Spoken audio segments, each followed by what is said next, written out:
Estamos lejos, pero unidas y unidos, que no es poco. Sí, sí, sí, fundamental. Bueno, muy bien. Estamos para empezar, si les parece bien, así lo hacemos puntual, porque bueno, ayer tuvimos con ganas de debatir un poco más y nos quedamos sin tiempo, y hoy a las 14:30 tenemos el cierre, así que tampoco podemos excedernos.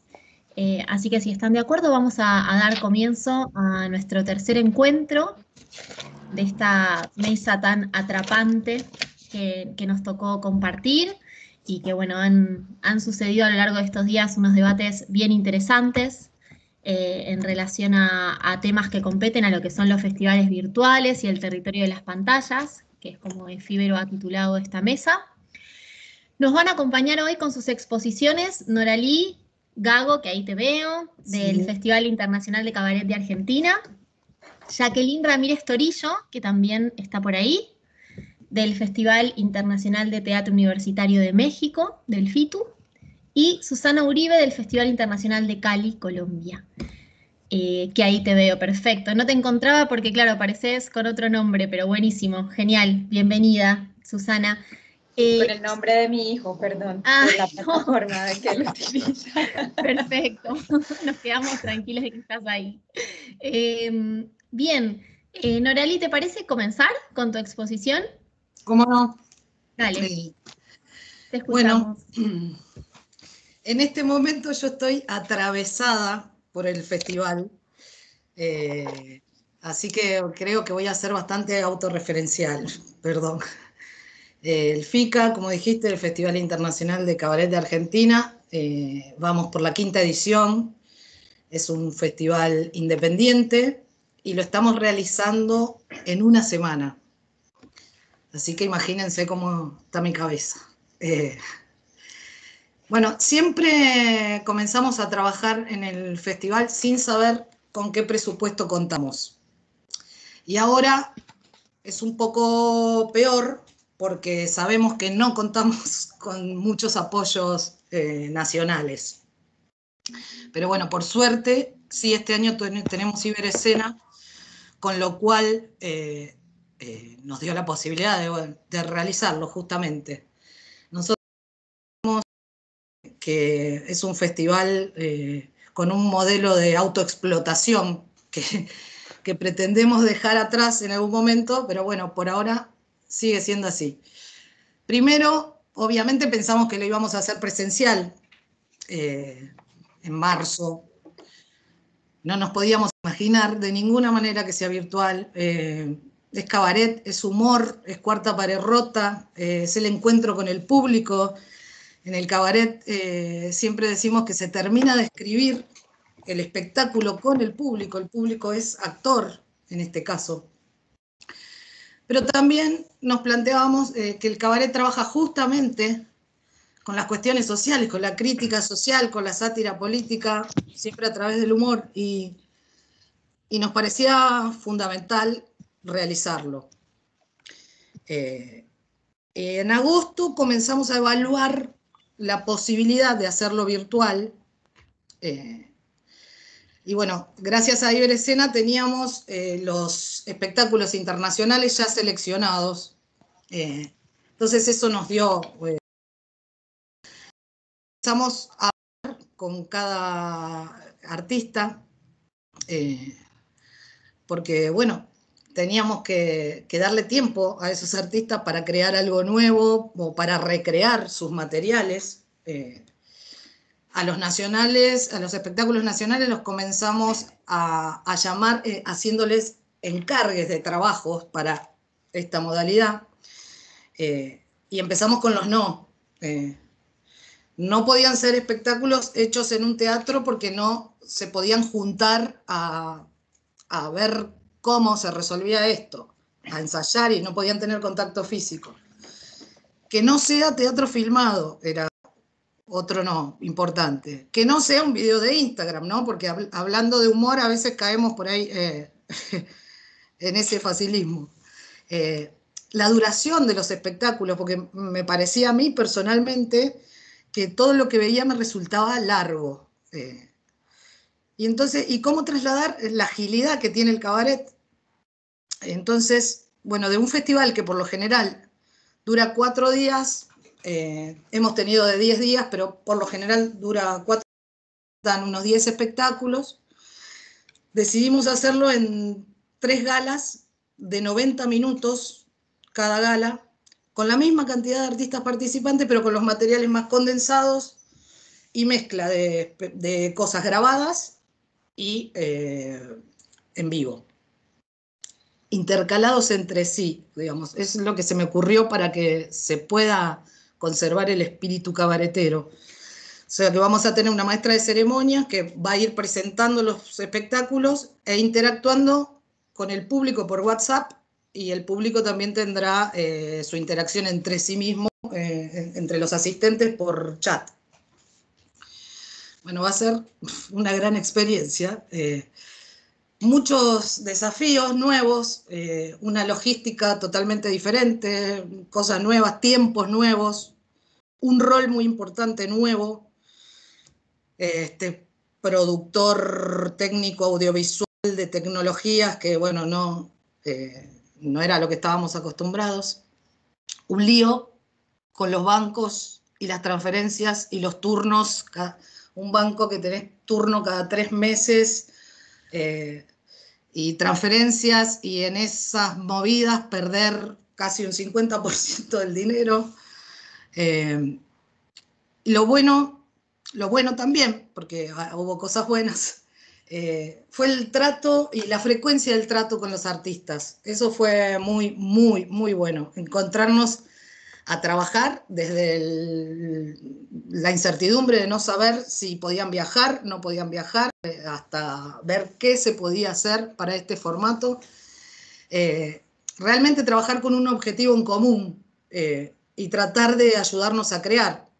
A mí me ha pasado en algunos festivales que conozco a las personas que vienen a hacer su función el día que llegan a Buenos Aires para hacer su función. Y acá hubo un trabajo en común. Bueno, también otra cosa muy buena es la posibilidad de llegar a otros sitios, como ya lo han mencionado, no solo a otros lugares del mundo, sino a otras provincias de nuestro país. Pero bueno, está muy presente, como también lo nombraron mucho, que la precarización artística quedó muy expuesta. O sea, ¿qué pasa? Me pregunto qué pasa con el aislamiento artístico, porque el público recibe lo que le brindamos. Nosotros tenemos muchos límites. Fue hermoso cuando empezamos a estar aislados, entrar en cuanto conversatorio había y teorizar y teorizar y teorizar, pero a la hora de la práctica seguimos teniendo muchos límites y creo que para lograr calidad se necesita de la tecnología, y vuelvo a lo económico para eso. De a poco nos ha tocado, justo ahora, que de a poco se están abriendo algunos espacios. Nosotros quedamos igual con el festival vía streaming, no vamos a hacer mixto. Se abren algunos espacios comerciales, como decía, pero seguimos sin estar con lugares para la investigación abiertos. Y creo que para esto, no sé, a veces le llamo vidrio, necesitamos prueba y error. Hay artistas, me está pasando en mi festival, artistas increíbles, artistas que admiro con locura, y frente al vidrio no son lo mismo. Eso creo que, bueno, es falta de espacio y dinero. Estamos ensayando, acabo de terminar un ensayo antes de entrar acá, con un grupo que va a estar en vivo en el festival, y bueno, yo soy actriz también, entonces la conducción del festival lo va a hacer mi personaje, y era muy extraño ponerse, no, pónganse de frente, no, a mí no, a la cámara, y ese espacio no lo vamos a tener por una cuestión de ensayar con las cámaras y todo eso, por una cuestión absolutamente económica. Lo estamos haciendo como podemos y ahí nos largaremos. Digo yo que es una sensación de debut y despedida muy vertiginosa, como sin proceso. Tendremos esa función única en el festival y será debut y despedida. Eso me resulta extraño. Y siempre digo, me pasó ahora en este aislamiento que la sensación que tengo es como que la ciencia ficción pasó a ser costumbrismo. Y estamos con eso. Bueno, el 2021 supongo que haremos una mixtura. Por ahora tenemos todo por descubrir. Creo muy necesario este espacio. Le agradezco mucho a Efíbero y a todos ustedes porque, digo, me hice este espacio estando frente al festival porque me parece de un nutricionismo increíble. Así que, bueno, espero, digo, ahora tiro una y si la agarran, la agarra.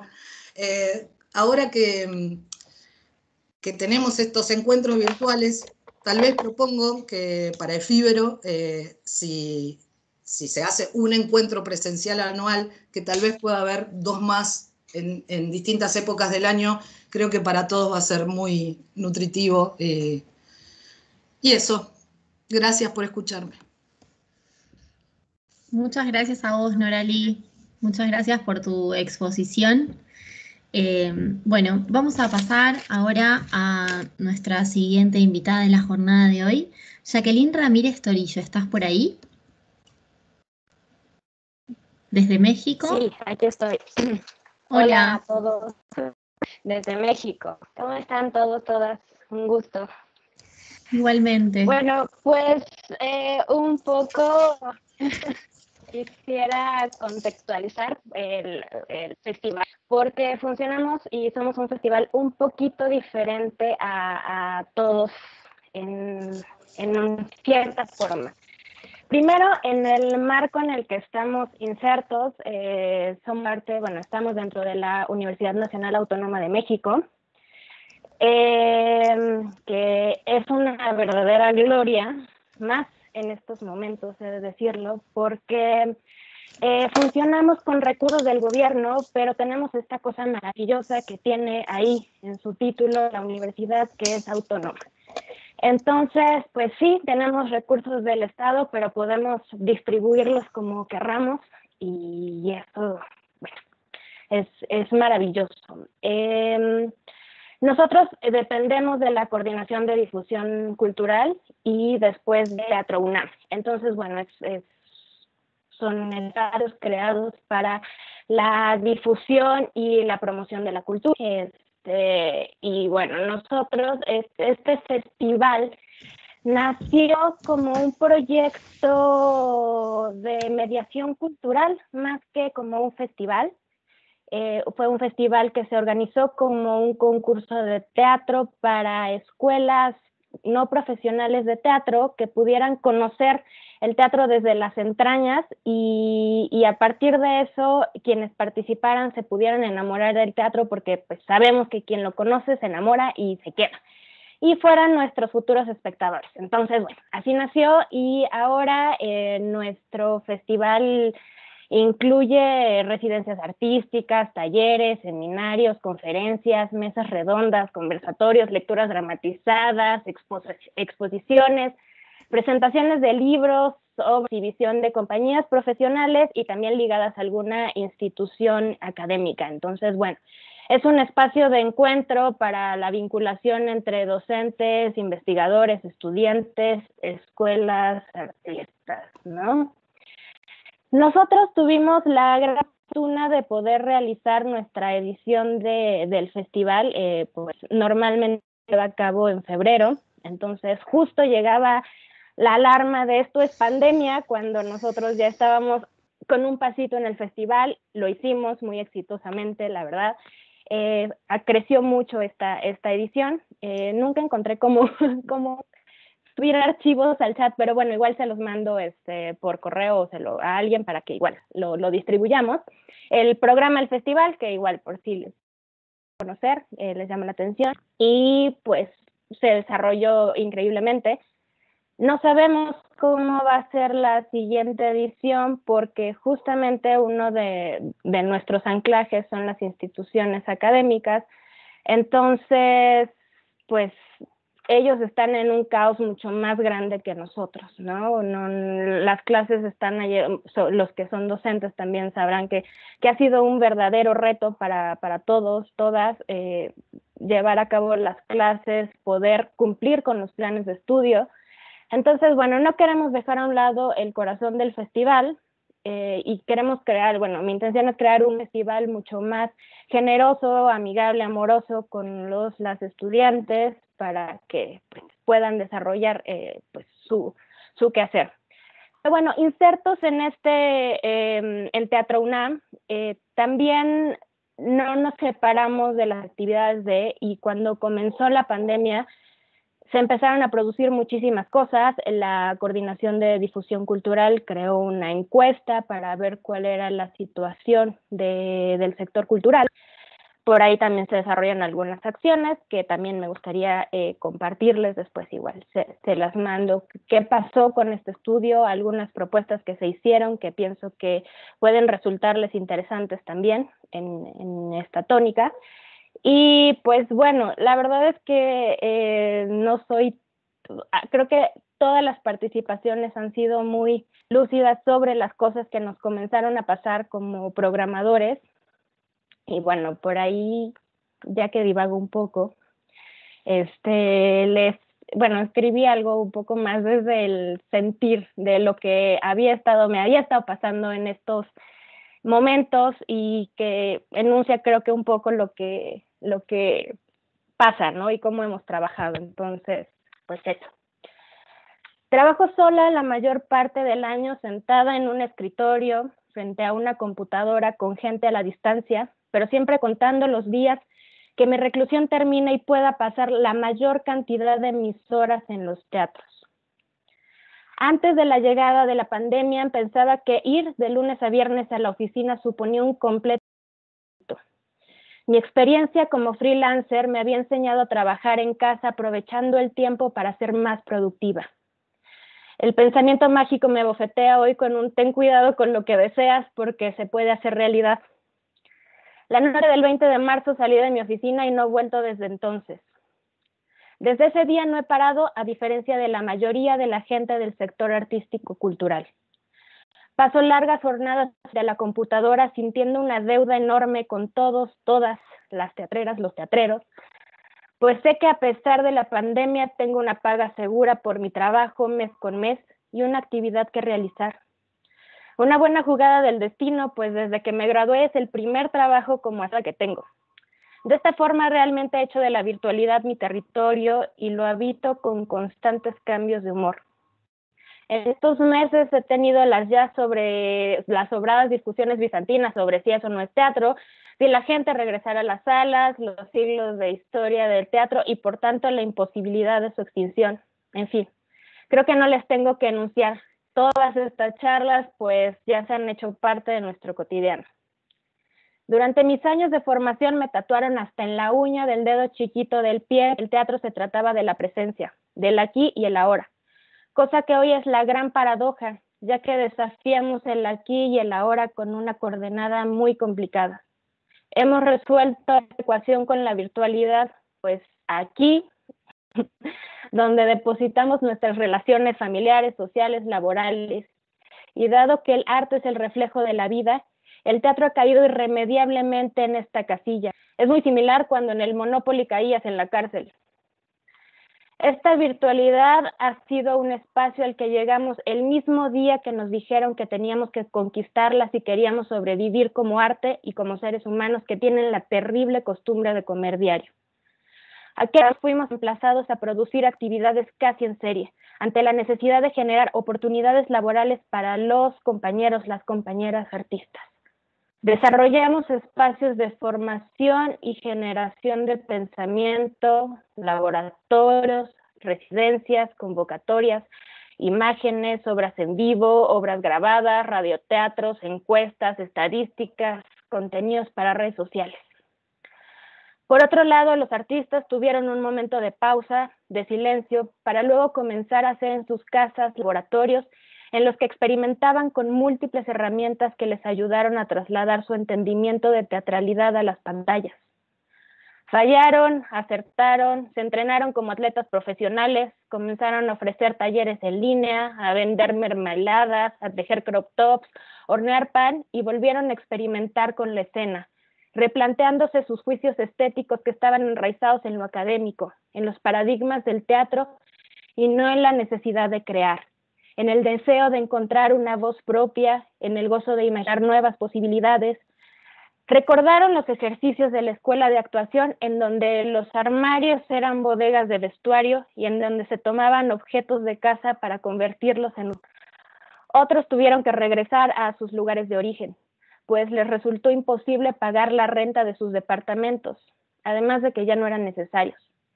Si no tenían funciones o ensayos, ¿para qué vivir en la ciudad? Con ellos se emprendió un nuevo camino, un éxodo que traía en la valija la posibilidad que hace años se había descartado. Vida artística fuera de grandes ciudades. Ojalá y esto nos traiga un poco de descentralización de la cultura. Estamos en un momento muy peculiar en el que los modelos de creación se han expandido, en donde estamos desarrollando nuevas formas de relacionarnos con nuestro medio y nuestro arte. Nos cuestionamos constantemente en nuestra función social. Estos meses hemos colaborado con más artistas, compañías e instituciones que en los últimos años. Ya no nos tronamos los dedos por conseguir un pasaje aéreo para la colaboración de nuestros sueños. Ahora lo mismo da si estás en otro vecindario que en otro continente. Podemos hacer algo juntos. Irrumpimos en un espacio virtual en el que la comunidad se está desdoblando. Ahora se abren puertas. Dejamos de mirar y comenzamos a observar a aquellos que ya estaban ahí y reformulamos las posibilidades de generar vínculos sociales y creativos. Recordamos que el teatro es 90% proceso y 10% resultado. Ahora habitamos un retorno más inmediato. Es en el que todos, todas, encendemos nuestras cámaras para aplaudir y los micrófonos para conversar. Ahí estamos para hacernos responsables de lo que creamos, de aquello que depositamos en el mundo. Dejamos atrás el esnobismo de la postura del artista y nos presentamos como humanos que extrañan el abrazo. Y a pesar de eso, veo con mucha sorpresa a los alumnos, las alumnas, que este ciclo escolar se han anotado para ingresar a escuelas de artes y me pregunto si yo me hubiese aventurado a dar ese paso en esas circunstancias. En un mundo que ofrece a las nuevas generaciones la posibilidad de comprar una casa, salir de vacaciones el verano, o si quiere ir al supermercado cada semana aunque seas cardiólogo.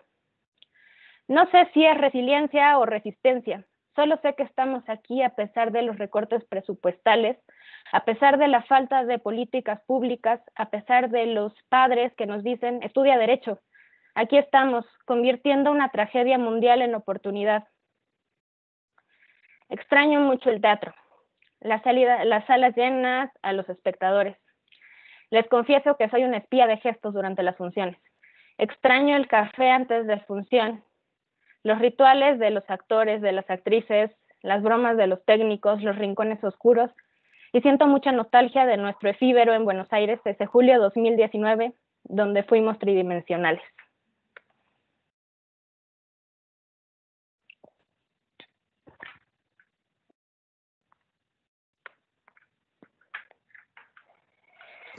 Y eso, en realidad creo que un poco.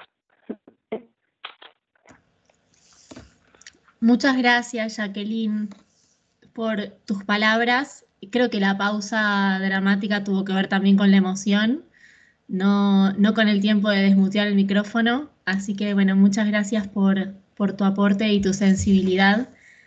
Nos quedamos con todo eso para después abrir al intercambio y al debate. Vamos ahora sí a Susana Uribe del Festival Internacional de Cali, Colombia. Hola, ¿cómo están Hola. todos y todas? Un placer estar aquí, un placer escucharlas desde sus procesos y saber que no estamos solas y solos en toda esta locura que ha sido este año a cabo los festivales, en muchos casos de manera virtual. Yo quiero saber si puedo compartir un pequeño video de 1 minutito. Voy a compartir. Sí, claro. ¿Sabes cómo hacerlo? Creo que sí, compartir contenido. Creo que por aquí, díganme si ya están viendo la pantalla. Perfecto, sí. Uy. Ahí la están viendo. Sí. Ok.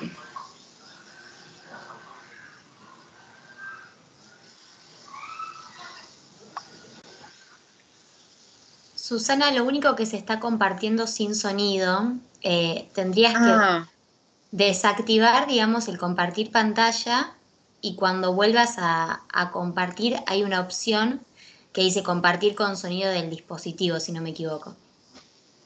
Espérate entonces, ¿dónde estoy? Estoy por aquí. Compartir contenido. Ya, incluir el equipo del sonido. Ok, ahora sí ya. Vale, entonces vamos otra vez.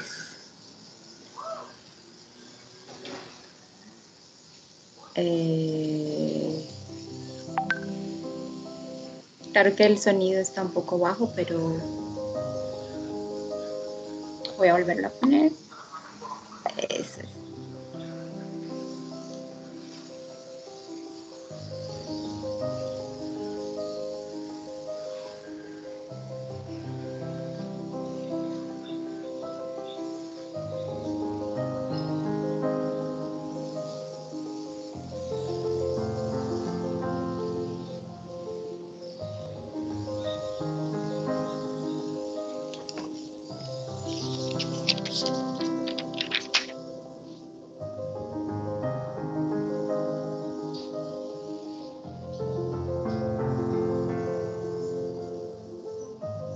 Cali sigue siendo lo que siempre ha sido para mí, parte de mi corazón y afectos.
Hola.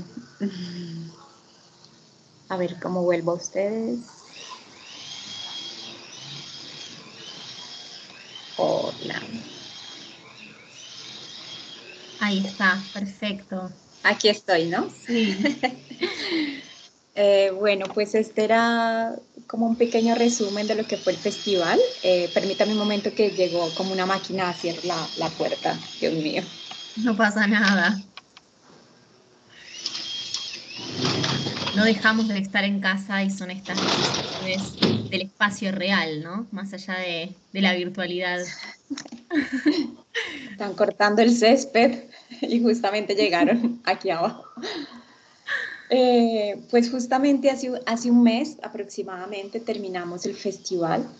El Festival Internacional de Teatro de Cali hace parte de la temporada de festivales de la Secretaría de Cultura de la Alcaldía Santiago de Cali. Es un festival que nace, digamos, desde el 2011. Cali se había quedado sin festivales de teatro, fue el último festival que se hizo en el 2011 y en todos estos años hasta el 2016 no había habido un festival. Entonces fue como un festival que nace de la propia necesidad del sector teatral de Cali, en muchísimas reuniones, casi como un año de reuniones y de una concertación con la municipalidad, con la Secretaría de Cultura para tener este espacio, porque habían otros tipos de festivales, ¿no? Festival de salsa, el Festival de Petronio Álvarez, que es el Festival Música del Folclor Pacífico, el Festival de Cine, pero el Festival de Teatro no hacía parte, digamos, de esta temporada de festivales, sobre todo financiadas por la municipalidad. En el 2016 logramos este festival. Es un festival que está conformado, hay un equipo asesor que es el comité conceptual que hace todo parte del sector teatral, de las salas de teatro, las agrupaciones, agrupaciones de larga trayectoria, agrupaciones emergentes. Entonces este comité conceptual, digamos, como que ayuda a conceptualizar cada año el festival. Y es un festival en el que cada año cambia de director, que es una cosa muy extraña y muy loca, porque es como cada año tener este reto de hacer un festival en un solo año, el que llegue pues es complejo. Por eso, digamos, este comité conceptual es muy importante, porque ayuda al director a, digamos, a conformar y hacer el festival.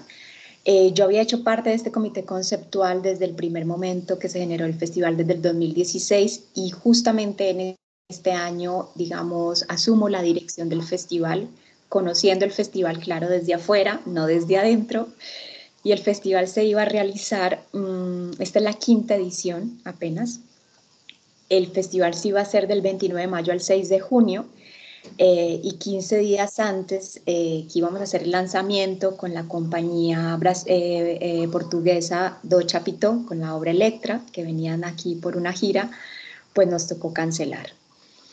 Fueron muchos meses como de mucha zozobra, de mucho silencio, de mucho trabajo administrativo, sobre todo para mí,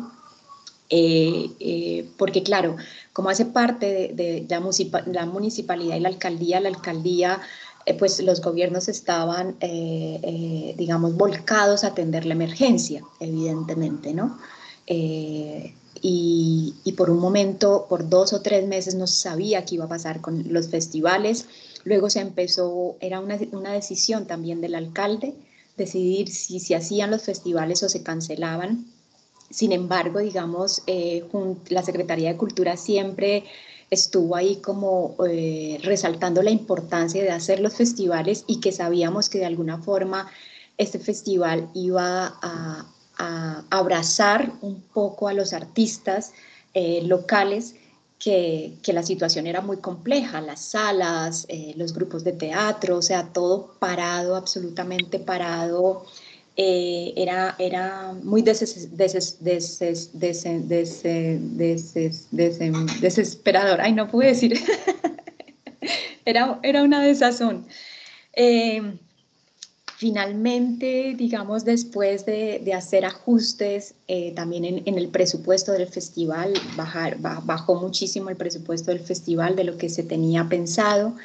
Evidentemente, nosotros ya teníamos el festival armado con invitados internacionales y nacionales, ya casi los tiquetes comprados, y fue pues muy duro como decir, bueno, va a bajar presupuesto, ya la gente no va a poder viajar, los nacionales pues tampoco, y fue como ajustar el festival a un festival con unas características y necesidades para el propio sector local, ¿sí? Y los grupos locales. Eso fue como el objetivo principal del festival. Entonces, claro, porque además, digamos, la participación de las agrupaciones locales se hace a través de una convocatoria pública en donde los grupos presentan su obra y hay un jurado externo que hace la elección.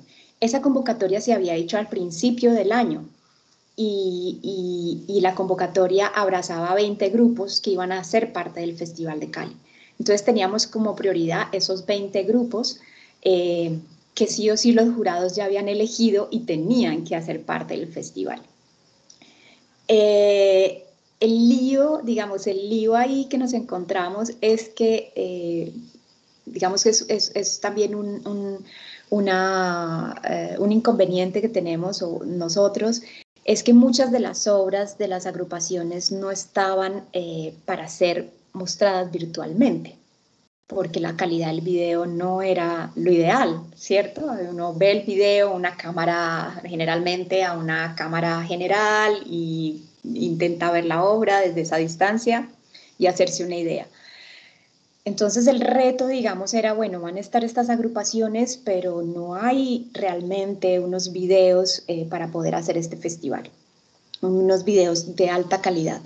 Entonces, dentro de la propuesta que se hizo era que se conformara un equipo de producción audiovisual, un equipo además con una experiencia en el cine muy importante, digamos, en la imagen, en la dramaturgia también, y se conformó y se hiciera la producción de las obras. Entonces, nosotros empezamos a hacer todo esto desde agosto, a hacer la preproducción del festival con las agrupaciones de Cali que habían sido seleccionadas, y esto fue como una posibilidad de invertir también, y es un material que ahora les queda a los grupos para sus convocatorias a otros festivales. Es también un fortalecimiento que hay para los grupos locales, digamos, esta posibilidad. Entonces, pues por otro lado, digamos, también nos ponía como en poder decir qué más podemos hacer para fortalecer este sector.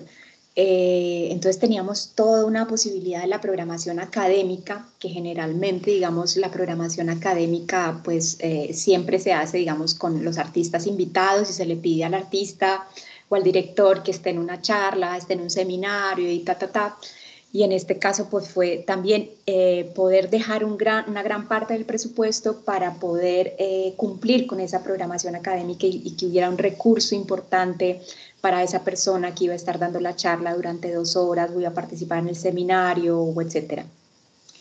Y también hicimos una cosa muy linda que lo habíamos pensado desde el comienzo, que era hacer los desmontajes teatrales. En esta medida, claro, de esta nueva idea de hacerlo en una producción audiovisual, pensamos qué hacer. Entonces escogieron a 5 agrupaciones de aquí de Cali, y lo que se hizo fue un pequeño documental de 5 minutos, 8 minutos, digamos, contando su historia, su origen, el trabajo que hacen, y se hicieron, digamos, estos productos muy bellos, que también empieza a ser una cosa muy interesante, porque empieza a ser una memoria también de este tiempo, pero una memoria del teatro caleño, una memoria de las agrupaciones, que realmente en los otros festivales no lo habíamos podido hacer porque no estaba el recurso, y entonces, digamos, digamos como que el problema finalmente lo que vemos es que nos da la posibilidad y la oportunidad de fortalecer toda una parte del festival que estaba un poco como sin hacerse, ¿no? Sin hacerse. Habían muchas dudas también, muchos miedos de asumir este festival, pero sobre todo como el mayor miedo que yo tenía desde la dirección era cómo vamos a alcanzar el impacto, ¿no? Porque además nosotros estamos como dentro de, claro, hay que alcanzar unos objetivos, un impacto, unas metas que tienen que ver con el sector público, y hay que cumplir con eso. A octubre, que fue el festival del 20 al 29, claro, estaba la duda de cómo llegar a esa meta, cuando ya hay una sobreoferta de lo virtual, ¿sí? Acaba de pasar el Festival de Manizales, donde dirige Octavio Arbeláez también. Acaban de pasar muchos festivales. En la semana que nosotros estábamos de festival, había el Festival de Títeres, otro Festival de Títeres. Yo decía, Dios mío, ¿esto qué? La gente ya no quiere más. La gente no se va a conectar a ver nada más. Entonces había mucho temor, digamos, también de cómo hacerlo. Y bueno, finalmente lo logramos con un impacto alrededor de 70.000 espectadores, entre, digamos, la plataforma, que fue donde montamos todas las obras, y y también las redes sociales donde hicimos toda la programación académica. También hicimos algo muy bonito que desde el año pasado se viene haciendo del festival, como que cada vez Cali aquí en Colombia está cogiendo mucha fuerza a nivel de dramaturgia. Muchos autores caleños y caleñas han sido premiados por el Ministerio de Cultura, han ganado premios con sus obras. Entonces, desde el año pasado hay esta idea de la dramaturgia en Cali. Entonces, este año hicimos una nueva, digamos, un nuevo contenido que no tenía el festival, que era Radio Enfoque de Dramaturgia Caleña. Participaron alrededor de 50 más o menos dramaturgos, dramaturgas de nuestra ciudad con textos cortos. Se seleccionaron 10 textos y estos fueron producidos radialmente, digamos, como el festival hizo la producción radial en compañía en alianza con una emisora de acá muy importante que se llama Univalle Estéreo. Entonces fue toda una experiencia de recibir el texto, de leerlo, escogerlo, luego saber quién era el dramaturgo, la dramaturga y finalmente hacer toda la producción, que fue bellísimo. Ay, perdón. Perdón un segundito. Que ya mi hijo está en clase. Le estoy avisando que ya te están llamando para la clase. El trabajo en casa, mientras que los frijoles pitan, el niño. Y entonces, pues fue muy bello, digamos, este proceso de también de volver a la radio, el teatro a la radio. Digamos, fue bello ese proceso, muy, muy enriquecedor también. Y también, gracias como a una gestión que se hizo, pudimos tener algunas transmisiones en vivo por el canal de televisión, que digamos lo tenían los otros festivales, porque son festivales muy masivos, como el Festival de Salsa y el Petronio que les conté ahora. Son festivales muy masivos que tienen ya un espacio televisivo y mucha gente los ve y se conecta por ahí, pero el Festival de Teatro no lo tenía. Y logramos que la inauguración y el cierre pudieran ser transmitidas pues, por televisión también. Entonces fueron muchísimos retos que nos llevaron, digamos, este año. Pero yo siento pues que finalmente lograrlo ha sido maravilloso.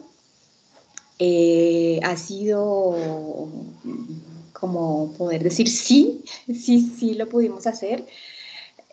Y también, digamos, desde la Secretaría de Cultura se empezó a gestionar muchísimo la reapertura de los espacios.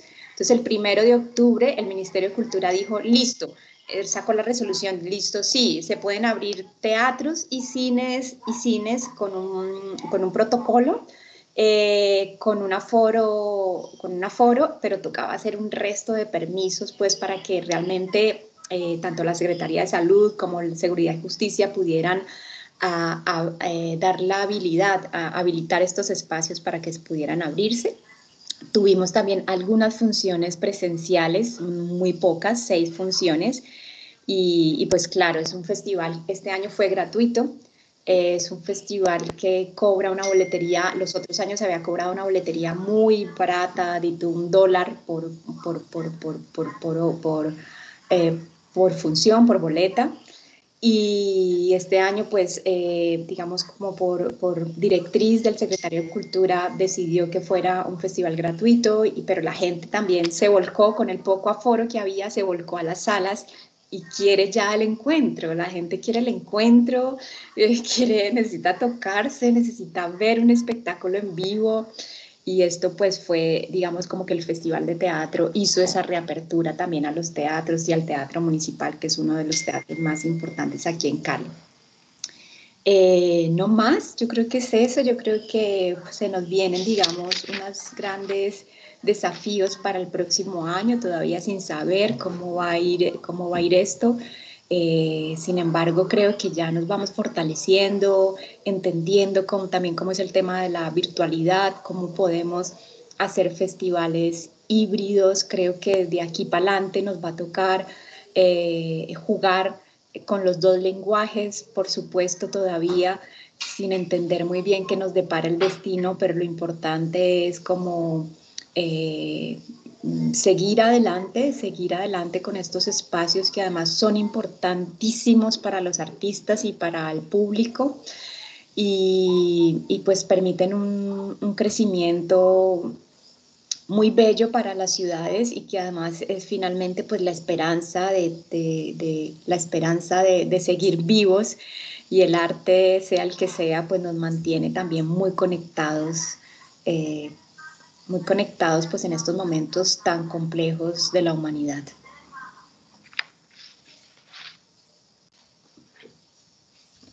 Muchas gracias, Susana. Muchas gracias por tus palabras. Es una jornada emotiva, no sé si es porque es la última, pero al menos la estoy sintiendo así. Si les parece, vamos a abrir a preguntas, porque en el día de ayer quedaron varias en el tintero con ganas de expresar algunos debates y alguna puesta en común que me gustaría dedicar estos últimos minutos que nos quedan del encuentro a eso. Había visto una mano levantada queriendo hacer una pregunta, no sé si es que sigue por ahí, y si no, abrimos este espacio ahora a quienes quieran preguntar o exponer algún tema que les interese debatir. Si quieren, rompo el hielo, como para empezar un poquito, porque si no, estos silencios son muy tensos Los silencios en el teatro son tensos y en la virtualidad se potencian, se vuelven yehovianos, así que vamos a evadir el silencio.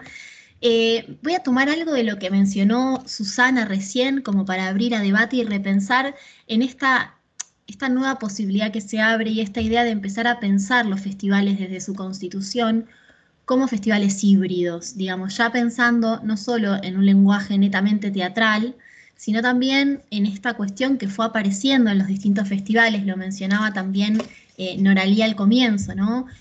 ¿Cómo es esto de empezar a crear teatralidad?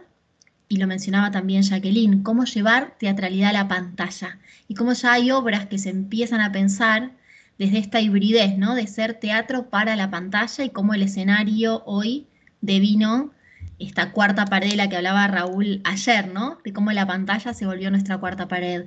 Me gustaría eso, empezar a hablar un poquito de cómo pensamos a partir de ahora, o si ya están pensando a partir de ahora, los festivales en este formato híbrido.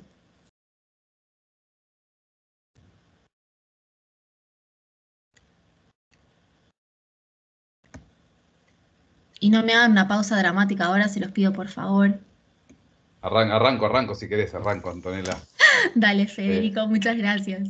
Tomo también el puntapié en función de los comentarios de hoy y felicito a Noralí, que está a una semana y está acá sentada. Honestamente no sé cómo haces, te lo digo en serio. Pero bueno, felicitaciones por esa capacidad de moverte, de salir de un ensayo y entrar a una charla a pensar un festival. Los necesito. Me imagino. Me imagino. Yo lo que diría con relación al comentario que hizo Antonella como resumen y pregunta de lo conversado hoy, que las pantallas habían llegado mucho antes. O sea, yo circunscribiría la presencia de las pantallas como decíamos el primer día, si es un medio o es un fin. Bueno, ya entendimos que para todos, creo, quedó clarísimo que para todos es un medio, que nadie está queriendo que este sea el mundo en el que tenemos ganas de vivir. Me parece que quedó clara la posición política de cada uno. No queremos vivir en este mundo, queremos volver al encuentro. Las pantallas formaron parte de un sistema expresivo desde que se democratizó el acceso a la tecnología, es decir, desde que bajaron los costos, y esto permitió que una compañía utilice desde un viejo televisor de tubo. Hemos tenido experiencias fabulosas en Buenos Aires, no sé, pienso ahora en 1500 metros sobre el nivel de Jack, la obra de Federico León, ahí metida en un sótano en el viejo Teatro del Pueblo, con ese televisor de tubo amenazando con meterse adentro de la bañera todo el tiempo y generar una tragedia en la actriz que estaba ahí dentro del agua, hasta propuestas más sofisticadas y caras, como pueden ser las propuestas, no sé, de Castorf en la Volksbühne de Berlín, haciendo teatro donde todo transcurría en un 90% en pantallas y todo transcurría en los camarines. O sea, la pantalla ya formó parte del medio expresivo. del lenguaje teatral. Creo que lo que nos está tocando ahora es hacernos cargo de en qué medida ya no es solamente un lenguaje teatral, sino un medio de circulación. Y ahí es donde estamos todos en jaque, donde estamos teniendo que pensar, saliendo al toro, como decía Alejandra el primer día, saliendo al toro a decir, ¿qué se hace con esto? Y creo que la gran mayoría plantearon cosas súper interesantes desde estrategias políticas de público.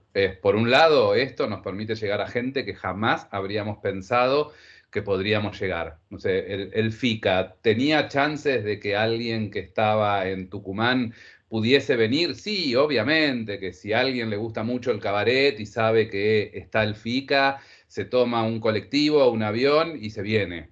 Pero nosotros no vivimos en un país conectado, lamentablemente. Vivimos en un país que tiene serios problemas. No sé, yo siempre pienso en lo que sucede en algunos otros países, cuando uno habla con programadores europeos, que se toman un tren y se van en 3 horas, llegan de una ciudad a la otra, y también tienen la certeza de que cuando termine la función van a poder volver, porque el tren que vuelve va a volver. Y no se van a quedar varados en una estación porque algo se rompió, porque algo no funcionó, porque algo llegó muy tarde. Y es una práctica habitual. Los que vivimos en territorios tan enormes como es el nuestro, que está tan mal conectado sobre todo después de una década fatal como fue la década del 90, en poder producir esa crisis de conexión, de circulación y de tránsito, nos fuimos centrando en que el destinatario de nuestras producciones, de nuestros trabajos de gestión, era el público local. Y hoy tenemos una chance maravillosa que es no solamente tener un artista sin que el artista se tome el avión, sino que también podemos llegar al público. Y ese es el punto que tenemos que tratar de construir. Yo lo pienso desde el punto de vista del mercado. El mercado del FIBA es un mercado que vamos a extrañar a Paula de Renoir en el 2021, lo vamos a extrañar a Raúl, sí, obvio que los vamos a extrañar porque fueron habitués del mercado FIBA y estuvieron siempre presencialmente y siempre nos tomamos un café y siempre nos tomamos una cerveza. Ahora, ¿van a poder ver las producciones? Las van a poder ver. Tienen la técnica para poder decodificar qué es una transmisión online de lo que es un hecho presencial, lo van a poder diferenciar. Ahora, el tema es que no son los programadores, no son los artistas, es el público. Tenemos una chance fundamental de llegar a ese público. El tema es cómo democratizar, como decían ayer, creo que el encuentro de ayer fue todo de democratización y de legislación sobre el sistema, sobre la necesidad que tenemos de que esto se legisle de algún modo y que garanticemos verdaderamente la circulación, que la gente acceda a una computadora, que la gente acceda a internet y después ver qué hacemos con eso. Después ver qué hacemos con esa construcción. Los otros días en la conferencia creo que fue la de apertura o del primer día de Fibero, Naomi Campbell del Luminato contaba un ejemplo de una compañía de las afueras de Toronto que está trabajando con las mismas dificultades con las que estamos todos y que lo que hizo esa compañía fue vender tickets.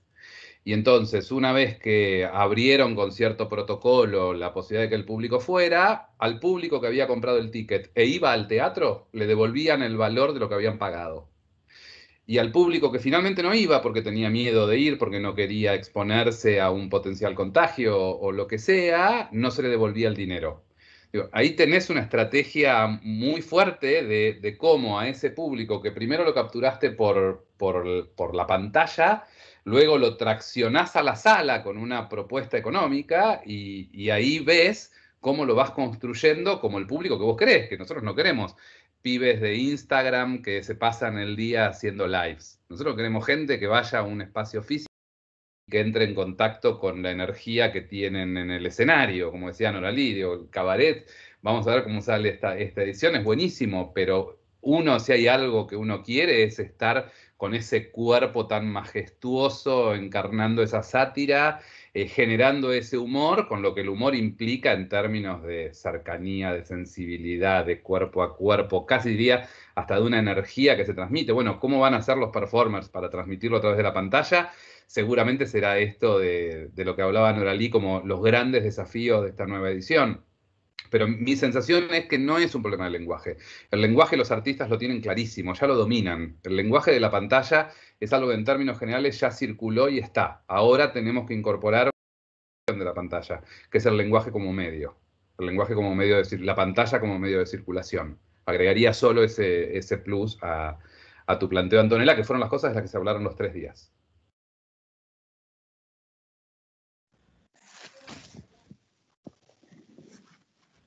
Gracias, Federico. Muy bien. ¿Alguien quiere comentar algo más? Raúl, te veo con micrófono abierto. Sí, no, quería agregar algo más de lo que decía Fede, que lógicamente nuestros artistas y ya el teatro lo venía expresando. Él comentó algunas anécdotas de distintas obras. Yo recuerdo una vez en el 2001, el Festival Mercosur, trajimos un espectáculo de Holanda, que era una performance holandesa que trabajaba en la sala chica del Teatro Libertador, que pidió una pantalla enorme, que era más o menos 5x4, y una computadora, las computadoras, las viejas, esas tubo. Y el espectáculo, nos sentamos todos, consistía en que ella chateaba y nosotros veíamos todo su chat. Ese era todo el espectáculo. Lo que generó en ese momento fue terrible. Pero bueno, ahí ya estaba hablando, nos estaba acercando a la pantalla, nos estaban diciendo un montón de cosas, ¿no? Y bueno, y de eso después hay más ejemplos. Yo lo que quería agregar a eso, yo creo que los artistas, o sea, los teatristas, ya están trabajando, ya están con las ideas. Cuando vos decís cómo llevar teatralidad a la pantalla, lo están buscando, lo estamos buscando. Tenemos un gran trabajo los gestores, los que estamos en gestión, en cómo podemos unir entre los artistas y esos públicos. Entonces ahí vuelve a salir que para eso hay que dotarlos de pantalla y de conexión también ese público. Ahora, ¿cómo vamos a engancharlos a esos públicos? Es materia de los artistas y de los gestores.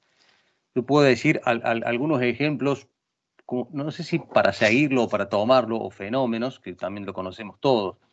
Pensemos en los influencers, o en el caso de Córdoba, que para los que no conocen, que es una provincia que tiene mucho humor, muchos humoristas, sobre todo individuales. Nosotros hacemos un festival que se llama Pensar con Humor, que son archiconocidos por ahí sus cuentos, sus chistes, pero nosotros lo hacemos en el teatro y la gente va al teatro. Los influencers, que ustedes saben que no se manejan por los cánones tradicionales de la publicidad, cuando van a los teatros, o sea, se entera primero su público, porque tienen miles, pero miles de seguidores, nosotros ni sabemos por dónde están, y se agotan las entradas antes que nosotros nos enteremos o que firmaran el contrato. Entonces, hay una conexión que algo nosotros debemos aprender también de cómo comunican ellos, qué es lo que comunican, y hay una cuestión generacional que también no podemos dejar de tener en cuenta. Y seguramente que todos nuestros artistas que ya lo están pensando una u otra forma, lo van a lograr. Como para cerrar esta primera parte, así como decimos todo esto, sabemos que es un medio, un fin, yo también aprovecharía en este momento, entre todos, a decir, bueno, también el fin justifica los medios. Entonces, aprovechemos todos los medios necesarios para lograr el fin, que creo que es el fin al que queremos volver o retornar todos. Y aprovecho la última que quería decir para dejarla para todos los festivales, sobre todo aquí de Argentina, así como se está hablando de, bueno, volvernos a encontrarnos por este espacio tan valioso, de todo lo que podamos hablar, hay un tema que preocupa también ya en cuestiones prácticas, ¿no? Cuestiones impositivas, que son cuando hablamos de las transferencias para poder pagar sobre todo a los extranjeros, las retenciones que tenemos, cómo podemos lograr la excepcionalidad sobre estas cuestiones de servicios culturales, ¿no? Sé que otros países lo tienen, lo hemos estado averiguando, pero creo que tendríamos que ponernos de acuerdo, tener una acción conjunta entre los festivales de aquí de Argentina, para poder tener un planteo en común. Me parece que podríamos trabajarlo a eso, porque sabemos, hoy también lo nombró Norelí, creo, la cantidad que queda en el camino, y eso imposibilita también, sobre todo, poder brindarle mayor trabajo a nuestros artistas y las posibilidades de poder pagar lo justo y equitativamente a las demás compañías. Lo dejo como tema. Seguimos.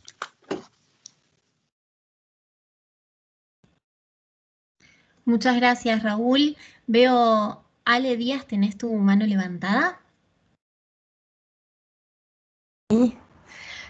Bueno, me encantó escucharles, realmente me nutrió y me inspiró mucho estos 3 días, y Me sorprendió muchísimo todo lo que decía Jacqueline de México, porque realmente entre lo que ha dicho Federico ahora, Raúl, hay algo que me resuena en relación a lo que comentó Jacqueline, es quizás porque estoy desde el lado de la creación, o sea, soy una creadora, me preocupa muchísimo de qué manera se va a seguir produciendo en ese campo de investigación, ese campo de generación, de producción.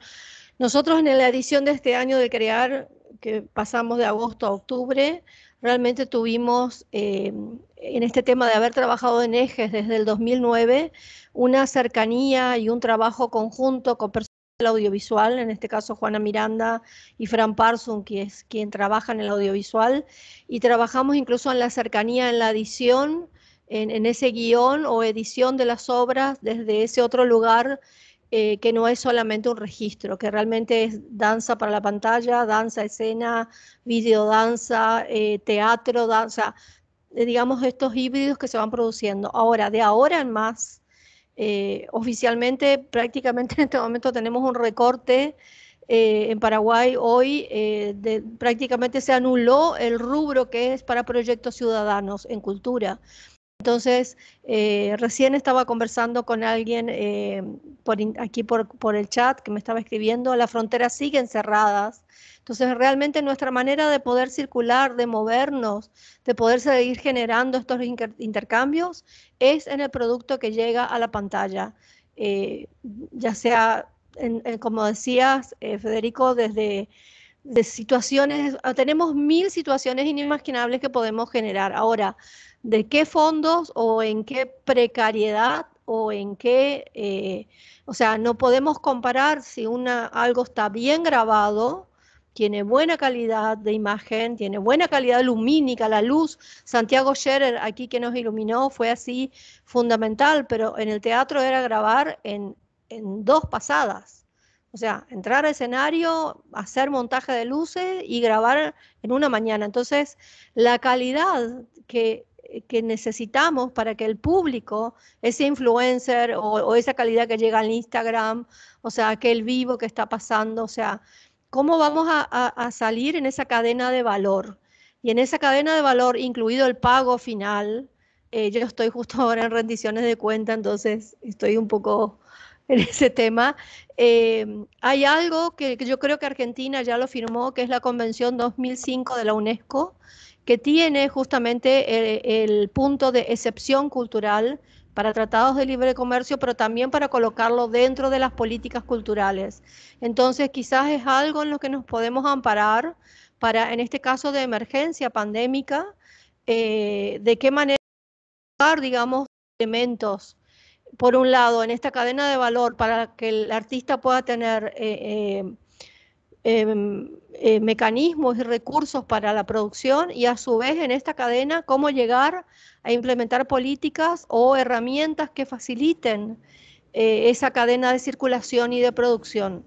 Porque una de las cosas que a mí personalmente, yo he seguido mucho este tema y me preocupa siempre es el artista en el escenario, el artista en la sala de ensayo, aquel creador que incluso desde su casa o desde su rincón está empezando a armar la idea hasta llegar al producto final. ¿Quién lo sostiene? Por eso me encantó lo que decía Jacqueline. O sea, acá se vende pomelo, se vende mango, se vende... tenemos grupos independientes que están haciendo cocina los fines de semana y todos les estamos comprando a ellos para poder seguir manteniendo los espacios independientes. Entonces, si hay algo que yo quisiera dejar es la importancia que tiene, cómo todos podemos solicitar a nuestros gobiernos esa cadena, ese sostener esos recursos en este tiempo para que se siga haciendo posible la producción, que finalmente con la difusión es lo que llega a los hogares, es lo que llega a cada rincón y finalmente es lo que hace que la gente se sostenga moralmente en estos tiempos. Eso. Muchas gracias, Ale. Paula.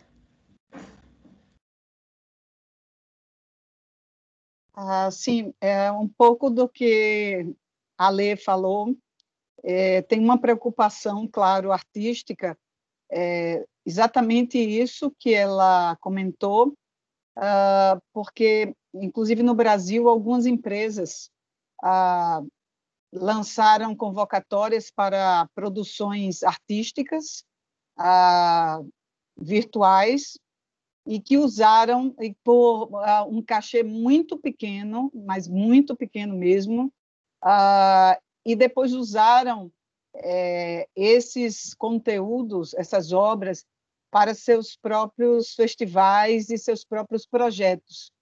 E utilizaram, claro, isso como um marketing cultural, com o seu nome, o nome da empresa, com uma valorização muito grande em cima do trabalho artístico.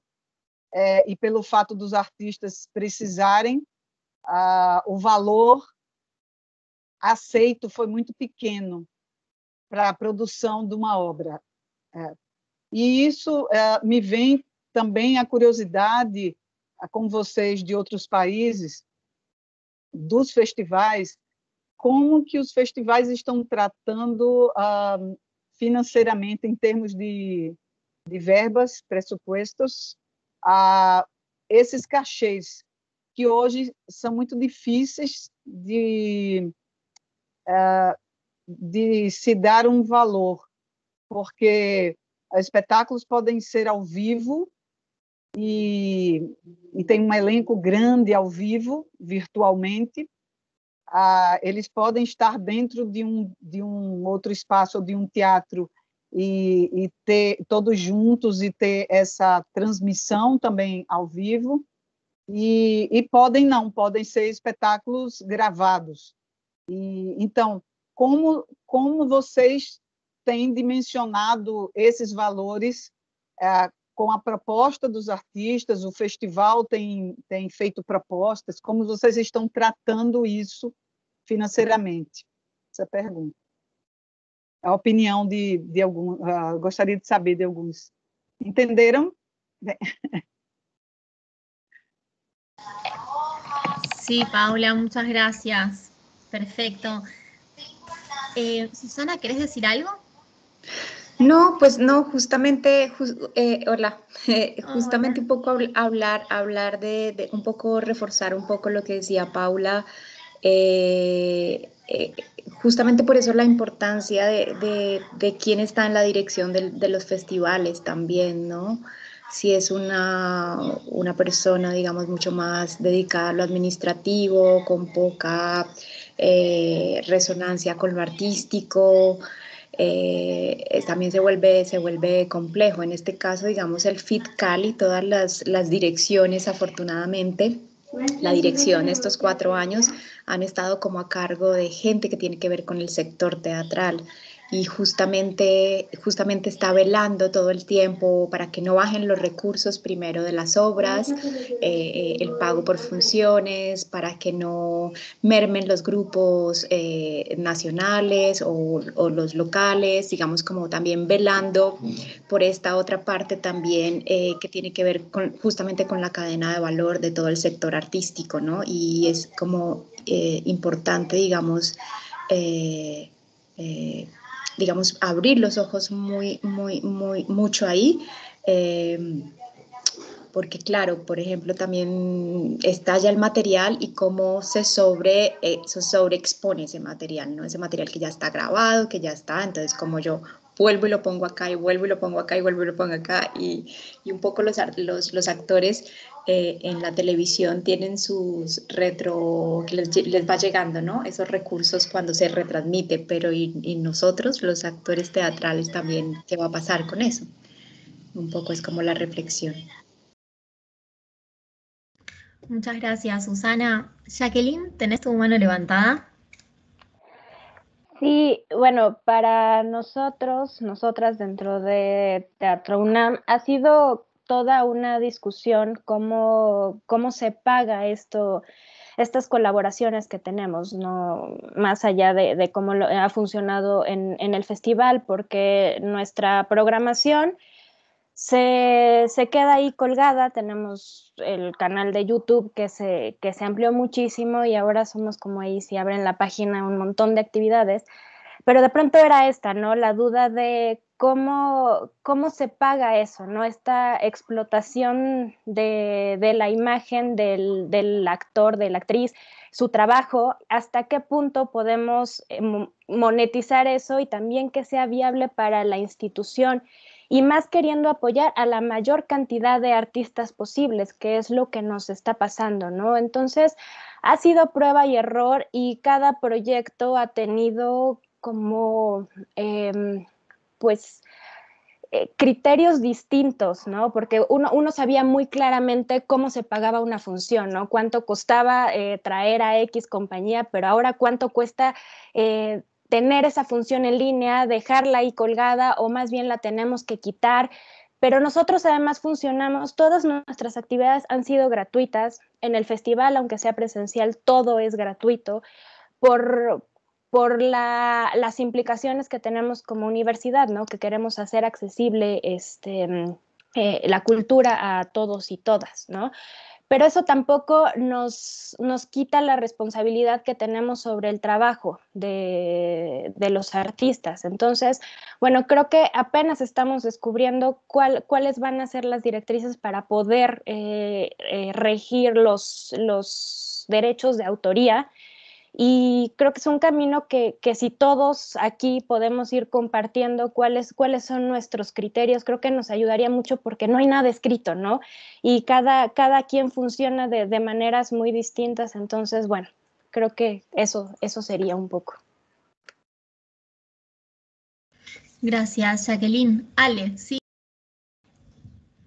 Es muy importante esto. Hasta este momento nosotros siempre hemos realizado la programación internacional en lo que se llama cogestión. O sea, nosotros las veces que podemos acceder a Iberescena teníamos un rubro y solicitábamos a su vez que las compañías realicen gestiones en sus países para acceder o a fondos de movilidad, o en este caso, por ejemplo, España, que tiene un programa que creo que se llama Ventana, que financia la difusión de la obra, en la exhibición en pantalla en este momento. Pero a nivel nacional, nosotros funcionamos por iniciativas. Entonces lo que hacemos es generar un caché fijo, sea por grupos, por dúos, por solos o tríos, digamos, según la dimensión de la propuesta. Y lo que hacemos es generar los medios para la grabación, para el trabajo en escena o para la producción en espacios públicos, desde la producción. O sea, nosotros le proveemos al artista todo ese soporte y a su vez le entregamos el máster del audiovisual y las fotografías. Tenemos un fotógrafo, eso se financia desde la producción.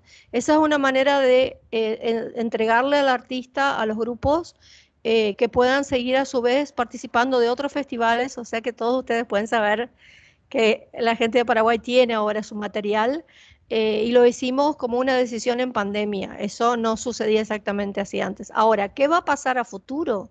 Tenemos un gran signo de interrogación. ¿Por qué pasa esto? Nosotros no podemos acceder a Iberescena cada año. También ese fondo depende de lo que ustedes saben que es la Secretaría Nacional de Cultura, o sea, el ministerio de cada país, según la cuota que paga.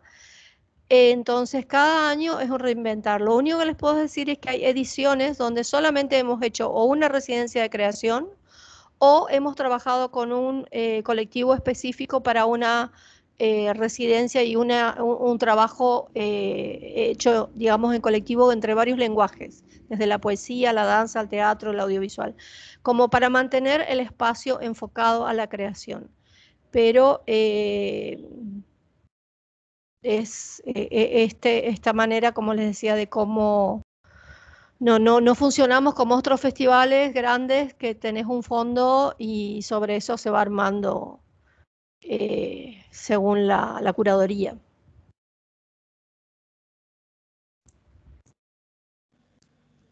Muchas gracias, Ale. Bueno, tenía alguna pregunta por ahí. Noé, ¿querías hacer una pregunta? Sí.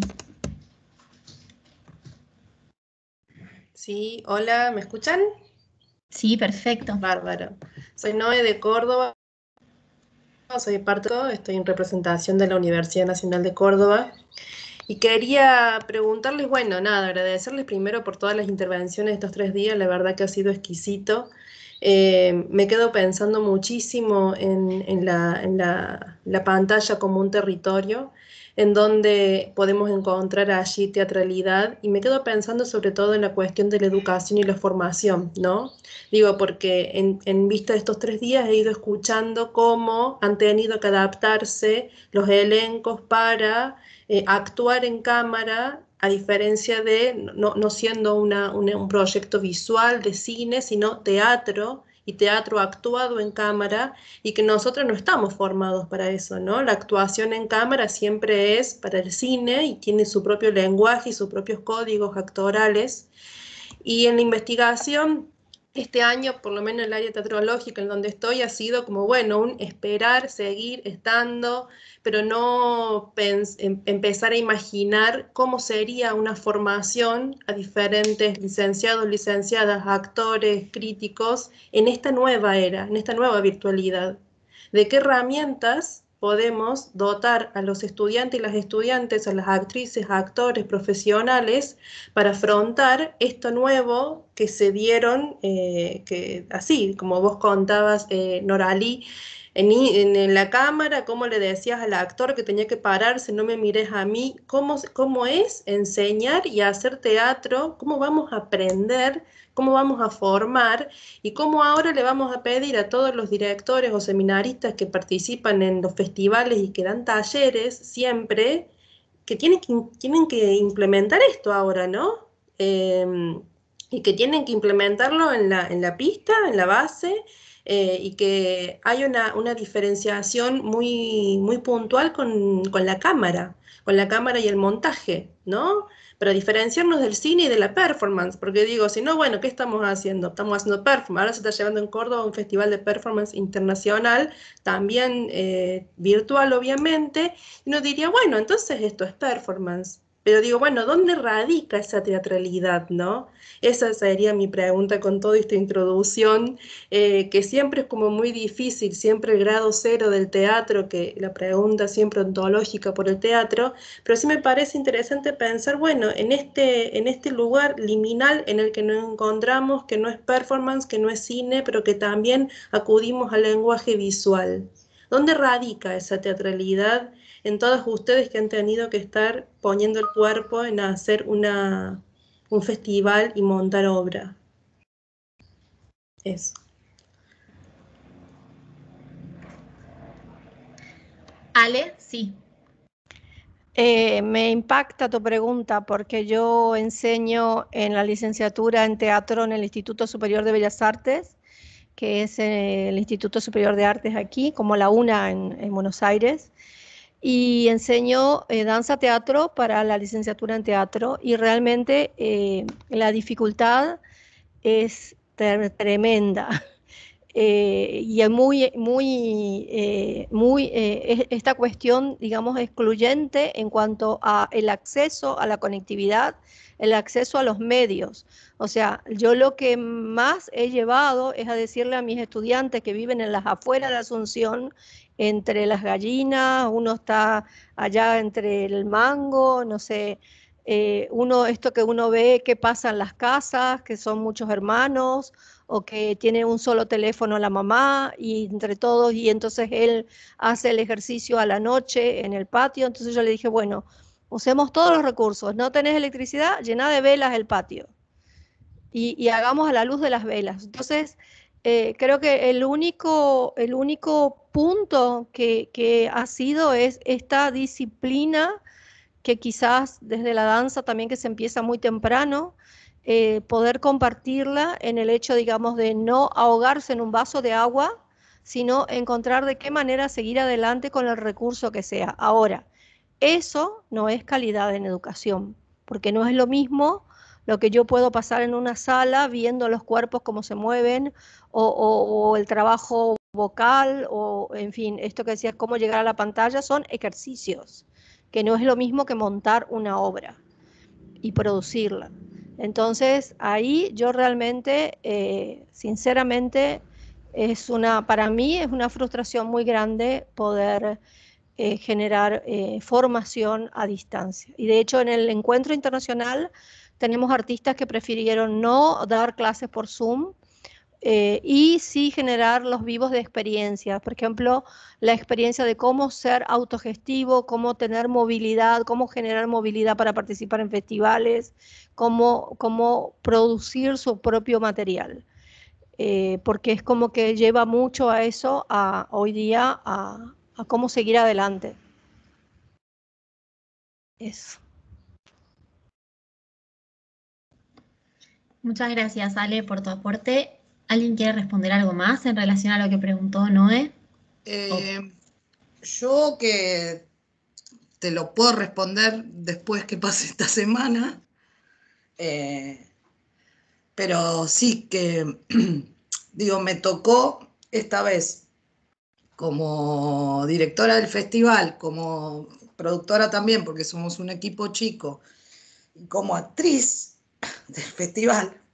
No es que el festival me lo hago para mí, pero no quedó otra que salir a salvar las papas. Me tocó intervenir con los artistas en sus trabajos, esto que contaba, con distintos resultados, porque tienen diferentes recursos. Digo, no todos tenían una locación, la locación ideal para hacerlo, no todos tenían las herramientas tecnológicas, hay casos que usaron un teléfono, la iluminación y todo lo que hace a la calidad que le llega al espectador, como dijiste, Alejandra. En esa estoy, digo, no tengo una respuesta, comparto un poco la incertidumbre y la búsqueda. Me apasiona de todos modos siempre entrar en una búsqueda nueva, pero bueno, lo tengo, disculpen que no intervengo tanto, pero lo tengo muy fresquito y ahí estoy, con todo lo que dicen, todo me lo cuestiono.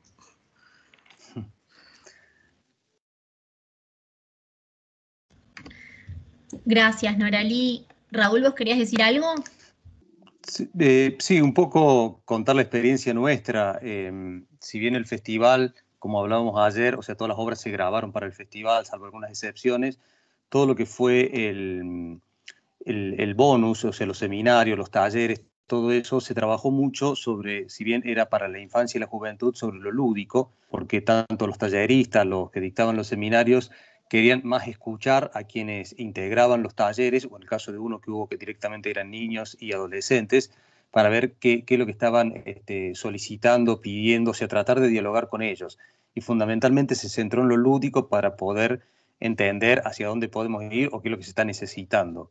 Y como experiencia desde el Teatro Real durante el año, que se estuvieron subiendo contenidos y creando nuevos contenidos, lo que funcionaron muy bien en cuanto a la recepción. Y cuando digo muy bien, porque no solo por las entradas, sino porque empezaron a participar con preguntas, haciendo algunas sugerencias también, fueron todo donde más se remarcó que esto era teatro. O sea, como ser el detrás de escena. Había un programa que se llama Autores por Actores, donde dividimos autores internacionales, o sea, universales, nacionales y locales, donde los actores de los cuerpos estables, o sea, mostraban algunas escenas, pero hablaban de los autores, hablaban de cómo construir los personajes, cómo acercarse.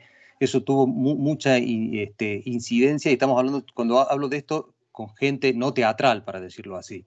Lo mismo nos pasó con los tutoriales que un poco comentaba ayer, en cómo se construye un objeto, mostrar el detrás de bambalinas, lo que pasa al lado de una butaca. De hecho, el otro día en la noche en los museos nosotros tuvimos que participar como teatro y mostramos esa parte que fue lo que más enganchó. O sea, lo que estamos haciendo hincapié, consciente o inconscientemente, diciendo esto es teatro. O sea, no estamos haciendo cine, ni poniendo la cámara, ni poniendo, o sea, estos somos nosotros, este es el teatro. Y yo creo que sí, que si esto continúa, todo el tema de formación, esto lo hablábamos también ayer, los que estamos dando clase, que es espantoso dar clase así de teatro, pero estamos encontrando código. O sea, yo he aprendido más de iluminación ahora que antes en el teatro, pero para iluminarme yo, para que se me vea, para que se nos vean a los otros. Entonces, estamos entrando en otros códigos y cómo se están expresando. Al principio las clases eran todos movimientos y ahora sabemos que tenemos que mirar la cámara o acomodar más o menos la cámara. Bueno, son códigos que estamos entrando o adentrándonos y volvemos a decir, para que sea en forma transitoria, pero estamos generando un nuevo lenguaje, un nuevo formato. Nada más que eso quería aportar. Muchas gracias, Raúl. Noralí, ¿vos querés decir algo? Estás muteada. Nos pasa a todas y a todos, quédate tranquila. Una sola cosita que Raúl había mencionado, esto de los Instagramers, digo, con respecto a la difusión, sí, pero me toca tener en este festival actrices que son bastante influencers, pero a la hora de trabajar en esta teatralidad, no era lo mismo para ellas, o sea, les costó mucho más que, digo, no era el mismo lenguaje. Le decía, pero ¿cómo puede ser si ustedes hacen videos, miles de videos por semana? Me tienen harta con los videos y estamos demorando tanto en hacer esto. Y no es eso tampoco. Digo, no sé qué es, pero eso tampoco, nada, quería aportar eso. Gracias, Noralí. Ale, ¿vos querés decir algo más o quedó la mano levantada de antes? Puede ser. Lo que decían de los influencers, nosotros dimos, bueno, ya de años anteriores, pero esta vez fue más, cabida a danza urbana, hip hop y todo lo que tiene que ver, digamos, que como decías, les tocó a ellos la pandemia en lugares más alejados de Asunción. Y fue muy interesante como ellos están en los barrios, o sea, lo que nosotros antes hacíamos de llevar la acción a los barrios. Esta vez fueron del barrio que vinieron. Y fue muy interesante esto que decías, porque claro, ellos en el Instagram van subiendo en el vivo, en el momento, ahí todo el tiempo, y es otra lógica, es la lógica del instante. Más de 30 segundos no aguanta. Pero claro, al llegar al escenario, ahí sí ellos empezaron a producir algo y fue súper, súper, súper interesante cómo, digamos, esto. Y yo ahí encuentro un denominador común que es esa pasión que decía Noralí, o sea, ese fuego que la gente tiene y que aunque esté con las gallinas en el patio de su casa o que ves, no sé, que corrió todos los muebles, sacó toda la gente y usó el espacio, pero finalmente lo transforma. Esa transformación yo creo que es ese riesgo que hay que cubrir, que hay que tirarse a llevarlo adelante y bueno, y seguir generando. Y creo que eso también nos motiva a los que gestionamos o a los que programamos o también a ese cómo llevar esos recursos a quien tienen esa llama encendida. Ale, muchísimas gracias por tu intervención. Bueno, nos quedan los últimos 2 minutos, así que vamos a hacer una especie de cierre furtivo y despedida para el próximo reencuentro, que igual nos encontramos en la mesa de las 14:30, que es la mesa de cierre, pero no podemos llegar tarde a esa mesa de ninguna manera. Quería agradecerles primeramente por las experiencias, por sentarse a pensar, por reflexionar, por poner sobre la mesa las dudas, las incertidumbres respecto de la praxis, por animarnos a teorizar de alguna manera mal y pronto con bocetos de lo que todavía no sabemos qué va a pasar. Como decía Noralí recién, no sé cómo nombrarlo, pero está sucediendo y es un poco lo que nos pasa y creo que estos espacios como los que nos brinda Efíbero son claves para eso, para compartir, para poner en común. De mi parte agradecerles y ha sido un placer enorme moderar esta mesa, conocerles más en profundidad y sentarme a pensar con ustedes también, así que muchísimas gracias por la participación. Espero volver a encontrarles a vivo en alguna sala de por aquí o de por allá. Sin duda eso va a suceder y es el deseo, creo, de todos. Contagia la pasión y la emoción con la que gestionan y fue realmente muy hermoso encontrarles y contagiarnos también de esa energía y de esa pasión para seguir adelante. Así que muchísimas gracias y bueno, nos volveremos a encontrar. Nos vemos ahora a 14:30 en la mesa y seguiremos en contacto. Muchas gracias. Gracias a vos, Antonella. Fue un placer. Gracias, Antonella. Gracias, compañeros. Gracias a todos. Gracias a todos. Chao. Chao. Un gusto conocerlos y compartir. Igual. Igualmente, muchas gracias.